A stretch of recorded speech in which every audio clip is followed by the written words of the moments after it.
And it's live again. It's Will's Take on Sports. I am the host, Will Walker. Thank you for taking the time to listen to my podcast, my show.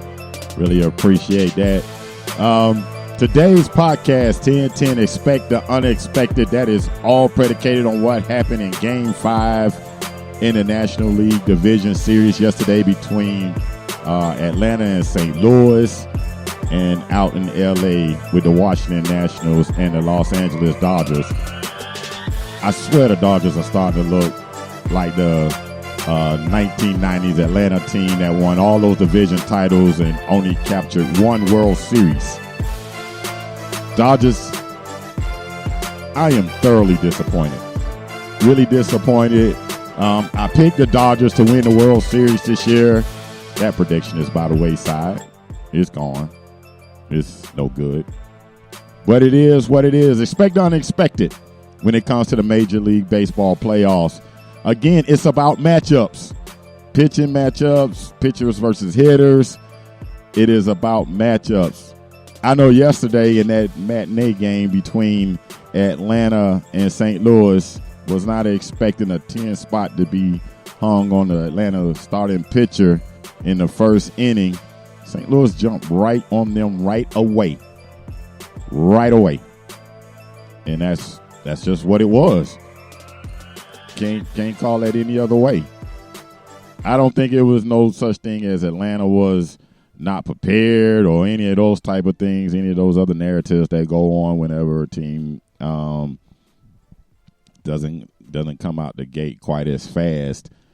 Usually you hear that narrative, oh, the other team was more prepared. I don't think that's what it was, or the other team was more ready for the situation.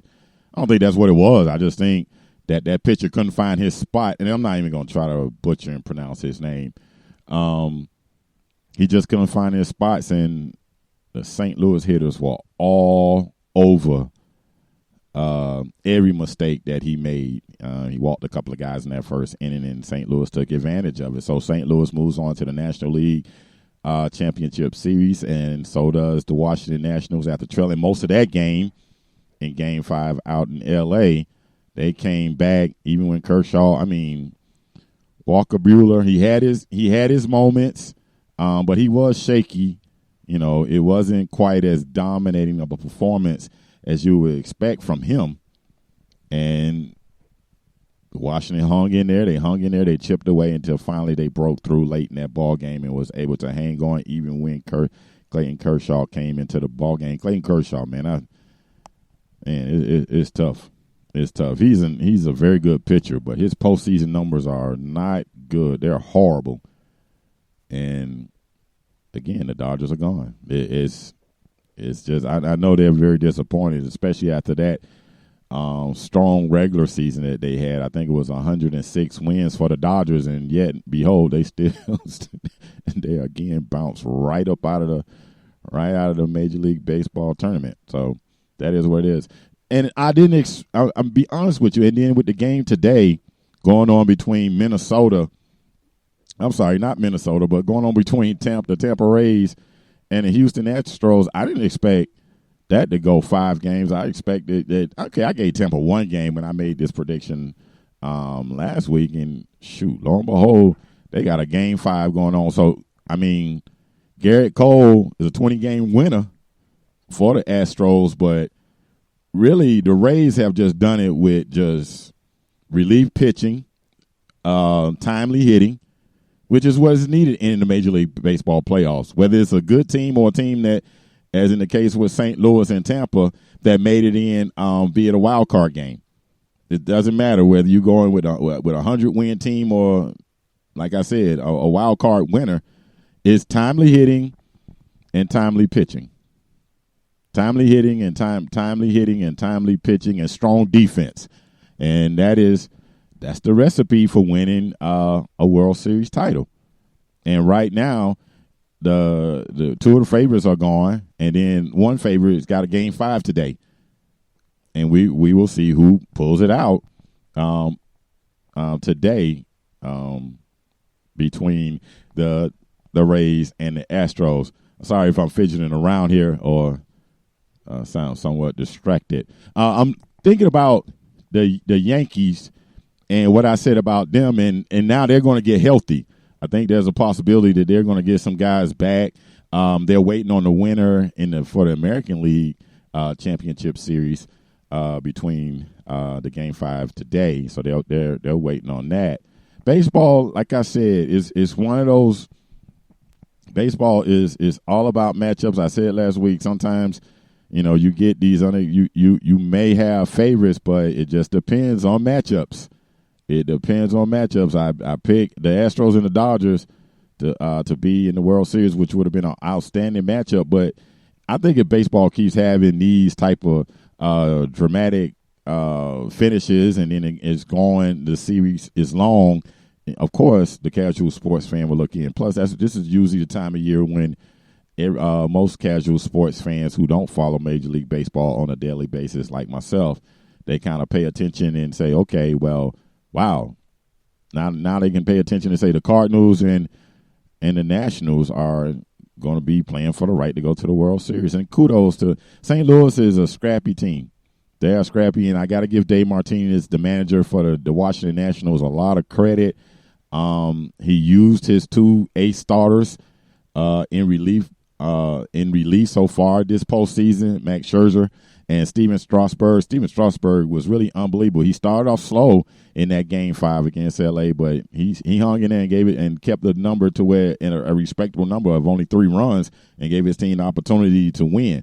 So, kept his team in and gave his team the opportunity to come back and win. So that is pretty much the Major League Baseball playoffs. That's how that rolls. I want to get into something else in regards to the NBA preseason. I don't think I can remember a time when I've seen so many preseason games televised nationally in regards to what happened with the Lakers and on last Saturday night, and then in regards to, of course, everybody's on that Zion Williamson hype train and what he's able to do. He had a great game last night against the Bulls, although the Bulls are not a great team. I like Zach LaVine, though. I like what I see out of him in regards to where he's starting to look like a total basketball player and not just a slam dunk participant. But the Bulls are not a very good team, and the Pelicans look like they're going to be competitive. I don't know if that translates to that they're going to make the playoffs in the West, because the West is so deep. I'm going to get into that more in depth next week as I make my NBA preview that I'm going to do next Thursday. But just a quick thoughts on the NBA and the preseason, and then again with Zion Williamson and the hype train with him is going to be unreal. It's going to be nonstop. It's going to also going to be overbearing for me, because I mean is he super athletic? Yes, for a guy his size, he has holes in his game, but there is no lack of effort on that kid. That kid gives maximum effort with that freakish athletic ability. So I don't know really which I know how I see it. I see it that he may struggle a little bit. I heard on my past show last week, I said he may give 15.7 rebounds. I think that's kind of a stretch, but if they're going to play that type of game, if they're going to play an open court game up and down the court, okay, I can see that possible, because he's going to get a whole lot of dunks, because ain't nobody's going to get in his way, not many people anyway. So I expect him to be able to capitalize on his athletic ability and his hustle. And I didn't know he was that. I saw him at Duke, but I mean he's pretty good at bringing that ball up the floor also. So that's the NBA. My just thoughts on Zion Williamson real quick. And like I said, please tune in next week. I'm going to do an NBA preview show, and I'll get more in depth into that. I like how my Miami Heat look. I like Tyler Hero. He can shoot that ball. He can definitely shoot. I don't know how many minutes he gonna get with Spo if he don't contribute at the defensive end, but he can definitely shoot the ball. All right, and then there's another thing that I wanted to touch on in regards to the situation that happened with the kid from Penn State. he got a letter from an alum basically saying he didn't approve of his appearance, and most of that was regarding his hair. To me, this is really just a non-issue because that's one voice, that's one fan's opinion, one fan opinion in regards to the look of that young man. I didn't agree with James Franklin coming out, the head coach of Penn State, and basically trying to, I guess, validate the young man with the things that he said. I thought that was unnecessary too. To me, this is just one fan. This isn't the entire fan base of Penn State saying that. So that's just one person's opinion, and I don't think it's isolated, really. I'm pretty sure there are others that feel like that. They just probably didn't write a letter about it, and I don't think that's just isolated to Penn State either. That could be any program around the country that has deep tradition where there may be some alums that are just not very keen on what they're seeing in regards to the look of these of the young people nowadays. I didn't see it as that big of an issue. To me, there are things that's more important than. Oh, of course that is, but I'm just saying that's not really a discussion to me. This is a new age. A lot of kids have dreads. A lot of kids have tattoos all over themselves. So, and I don't care if that kid came from a poor background or a 2-parent home and came out of the suburbs or whatever. There are a lot of kids that have dreads and tattoos. To me, that doesn't speak on the character of that person just because of their hair or they have tattoos. It is what it is. That's today's society. A lot of people have tattoos. I remember a time, and this is not sports related, where, if you wanted to be in the professional field outside of sports, but in the professional field, people wouldn't, they would have tattoos, but they probably wouldn't expose it or they probably wouldn't show it. It was covered up by their clothing. But now, everybody has a tattoo. Good grief. And almost every kid I see play college football, majority of them anyway, have dreadlocks or whatever coming out of their helmet. So to me, that's just a non-issue. Penn State's having a decent season, a pretty good season. They haven't lost a game yet, and they look like they can, be a 1 or 2 loss team this season. I don't know how they will compete against Ohio State. Head to head. I kind of do know. I don't think they'll beat Ohio State, but expect the unexpected. So you never know how that outcome will work out. But anyway, that's just my little quick thought on that situation. It's just, to me, that was just really a non-issue. Some of these stories that, some of these things that come out on the 4-letter channel or even on Fix Sports or whatever, it's just a non-issue to me. It really is. It's the same with the Richard Sherman post game after the Washington and Cleveland game, and his Baker Mayfield is this, that, and all that stuff. Okay, you can talk trash after you win. It's just what it is. If a guy comes out cocky or you think he's cocky and you want to put him in his place or whatever the situation is as far as how people feel about Baker Mayfield, that is what it is. Again, that's another non-story to me because San Francisco just thoroughly beat Cleveland on Monday night. So Richard Sherman stood at the post-game press conference and took shots at Baker Mayfield. Baker Mayfield played a horrible game, and Baker Mayfield right now is everywhere. And whenever there's a mic on his face, whatever he says is all over the place. So, of course, there's some jealousy by Richard Sherman, in what he said regards to Baker Mayfield. Baker Mayfield's second year, he's everywhere. He's on all the commercials and everything, and he's got a lot of love for the way he finished last season. After he came in as a starter, I think it was after Game 5. So, and here's my thing about the Cleveland Browns. I said this before the season when I had my NFL preview show that I didn't think the Browns were going to be a playoff team this season. I thought basically they had to get it together, take a year maybe to learn how to play together, one. But the thing I'm starting to notice is that they are not they're so inconsistent with their play, whether it's roughing the passer on the defensive side or pass interference or just looking totally undisciplined as a team, period. That's what they looked good when they played against the Ravens. They had a solid game plan. They decided to get the ball to Nick Chubb and go that route instead of trying to put everything on Baker Mayfield and Jarvis Landry and Odell Beckham. But they come back the following week against San Francisco and just laid a stinker, you know. And some of that stuff could have been changed because had Antonio Callaway made that catch, you know, inside the 1 yard line towards the goal line, I mean, it could have been a totally different game. But instead, he was going down. He lost. The pass was thrown low, bounced off his knee, I think it was, and the guy picked it off. And then it just seemed like that momentum stayed on San Francisco's side for the entire game. Another thing I want to address is Washington decided to get, and this is coming at a perfect time because the Dolphins the Dolphins play Washington this weekend at home. So the turmoil that's going on in Washington should be able to benefit the Dolphins. I'm going to get into that as I pick my games later.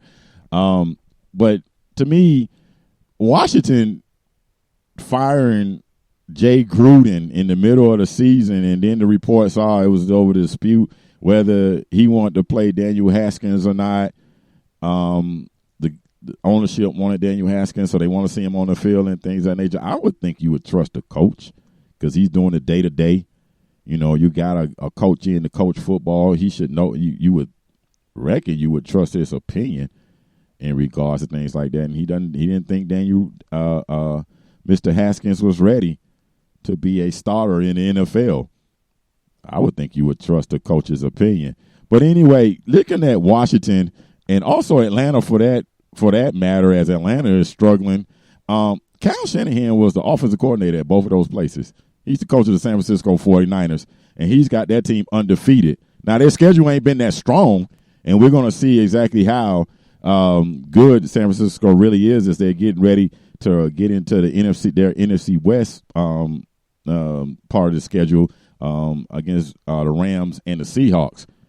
But right now, it's looking like Kyle Shanahan could have been a perfect, especially with the Falcons. I think because he was the old court when they went to the Super Bowl.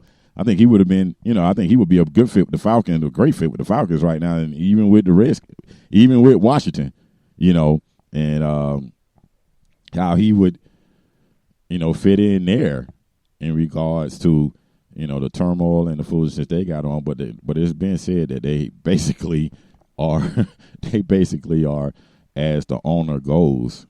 So maybe he wouldn't have been a good fit. Maybe Jay Gruden probably was sabotaging himself when he started Colt McCoy, and they were pushing for him to start Daniel Haskins. Maybe he just about had enough of Daniel Snyder. That could possibly be it too. But in regards, and right now in this season, the San Francisco 49ers are my surprise team. As far as right now in the NFL, I'm not shocked by anything about the Browns. Like I said earlier, I didn't expect them to make the playoffs, and I didn't expect the Cowboys to make the playoffs. Yeah, I know the Cowboys, what the start they got off against the Dolphins, the Giants, and some other garbage team they played. Well, anyway, and then when they had to step up and play against the Saints, a very good defense, and then they played Green Bay, who they should have just ran the ball down Green Bay's throat, and they lost that game at home. But I'm not surprised. I thought the Cowboys would be an erratic team. I didn't expect them to be a playoff team. I didn't expect the Cowboys to be the NFC's best team. I didn't even expect them to be the best team in their division. So I'm not surprised. Now, at one point in the offseason, I thought the Cowboys, after they acquired Robert Quinn from the Dolphins, and they had Dexter Lawrence, they had those linebackers, I thought they would be legit. I really did. And then Ezekiel Elliott had his holdout, and I just changed my entire opinion. I was like, that's it. No way. I'll go away because those holdouts seem to never have a good ending when players hold out. They just really don't. But anyway, the Browns still but going back to the Browns, they got an opportunity to still make the playoffs though, because their division is garbage. The Ravens have an identity crisis. They don't know whether they want to, they were a team that ran the ball so strong last season, and then now they basically are trying to make Lamar Jackson look like Pat Mahomes. And that's not working. Lamar Jackson is an outstanding athlete. He really is. And I'm rooting for the kid to become a prolific NFL passer. He's just not that right now. Not quite yet. I'm rooting for him to get there, but he's not that guy right now. And I think the Ravens, and especially with Mark Ingram playing running back, and then they got Gus Edwards also being the backup, and he was a guy that he had major contributions for this team down the stretch last year. They got a solid running game. They got a good run-blocking offensive line. Run the doggone ball. Pass it off a play action. Do something like that. I'm not telling these guys anything they don't know. They study this every single day in regards to the Ravens, but still, it just seems like they're determined to make Lamar Jackson to make him become to look like this passer that he is just right now not. And the Steelers are the Steelers. I said it even with the injury to Big Ben, before the injuries. I just thought with them not having the talent at receiver, not having the talent at running back, I know James Conner is there. I know what he did. I just didn't think that the Pittsburgh Steelers would be a quality team. And that was before Big Ben got injured. Again, their 1-4 start doesn't shock me either. It's just some things, I guess there are people who say, well, I didn't expect to see this. I thought, minus the distraction of Antonio Brown, that the Steelers would, they would be better. Well, talent still wins in the NFL or any professional sports league for that matter. Talent still wins. Okay, how you shape it, talent still wins. All right, let me get into my picks this week and what I think about what's going to happen. I'm going to start first with the Red River Shootout. Oklahoma Sooners, Texas Longhorns, and Dallas. Big-time game. Jalen Hurts right now, they're ranking him as the favorite for the Heisman Trophy based upon his stats so far this season. They ain't played nobody. Oklahoma hasn't. But we'll see. And Texas isn't that good defensively, so he may still put up great numbers. It is what it is. All right, but in my opinion, I don't think Texas plays enough defense, and I think Oklahoma plays just enough defense. Just enough. Not a lot, but just enough. And if you ask me, in my opinion, based upon what happened last year between these two teams, there was a shootout in the regular season between Sam Ehlinger and Mr. Kyler, the guy that went on to win the Heisman, Kyler Murray. So when it comes down to it, I'm going to say that Texas will pull the upset. I think Oklahoma will do just enough, but I think this will be one of those situations where Texas, they repeat what they did last year and win this game back-to-back for the first time since 2000. I think that's 2000. I think this is for the first time they won back-to-back games in this series will be since 2008 and 2009. Wow. All right, Nebraska going against Minnesota. Minnesota is undefeated. Nebraska is Nebraska. I'm not really sold on Minnesota. I really am not. I think Scott Frost will be able to get a signature win so far this season, and he will go on the road and win this game versus Minnesota. All right, the next game will be Florida Gators versus the LSU Tigers. Florida is doing their second week in a row versus some Tigers, or versus the Tigers. This time it's LSU. Last week they played Auburn. Last week I went against Florida when they played against Auburn. I did think it would be a close game, and I thought Florida would lose down the stretch, but Florida pulled away down the stretch, so it was totally opposite of what I thought. This week, I'm not going to make the same mistake. I'm going to go in and go with the Florida Gators. I know the game is in Baton Rouge, but LSU just has been shaky on defense. They gave up 30-plus points against Vanderbilt.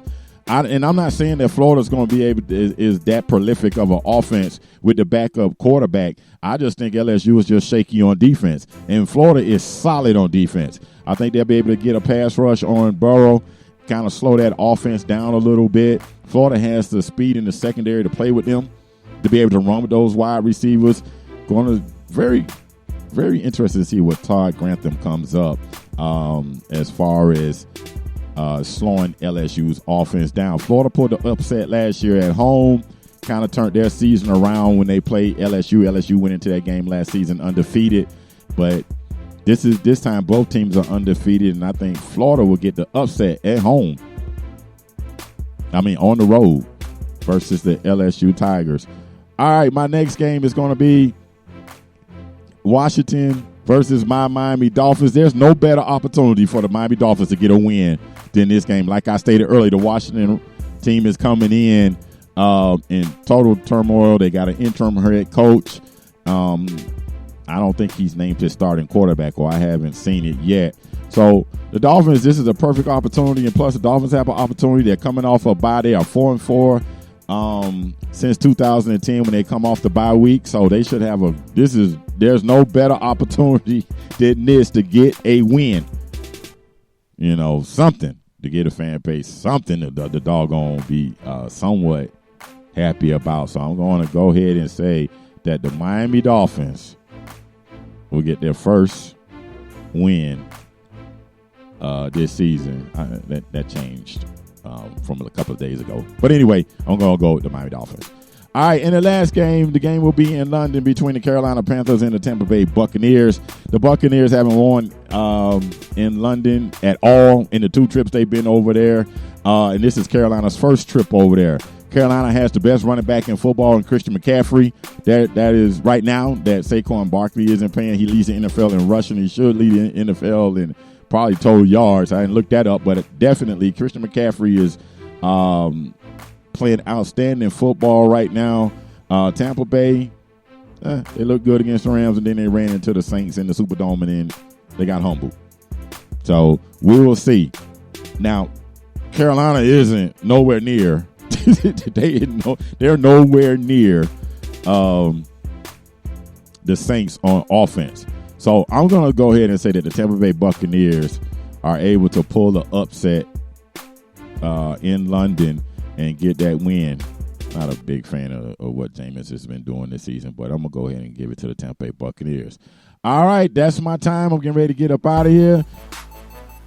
Appreciate you taking the time to listen to Will's Take on Sports.